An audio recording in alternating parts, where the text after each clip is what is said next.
ভিডিওটা হচ্ছে আমাদের রাশিয়া ট্রিপের। যখন কাতার ওয়েজে করে আমরা যাচ্ছিলাম দোহার দিকে, তখন আমার প্লেন থেকে এই ভিডিওটা। Traveler, welcome to Qatar. As you enter the state of Qatar, please remember to complete the custom declaration form if you are carrying cash, precious metal.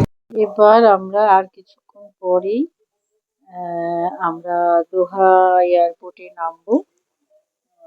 সেই নামার আগের মুহূর্তের এই ভিডিওটা অপূর্ব সুন্দর। এখনো আমরা মেঘের থেকে অনেক উপরে রয়েছি, এখনো প্রায় ৩৫,০০০ ফুট উপরে রয়েছি। তো দেখতেই পাচ্ছ কি অপূর্ব দৃশ্য। ওই সাইডে সূর্যের আলো দেখা যাচ্ছে, নিচে মেঘ। এবার আস্তে আস্তে এটা নিচের দিকে নামছে। সেই মুহূর্তের এই ভিডিও অপূর্ব সুন্দর। কেমন লাগছে জানিও।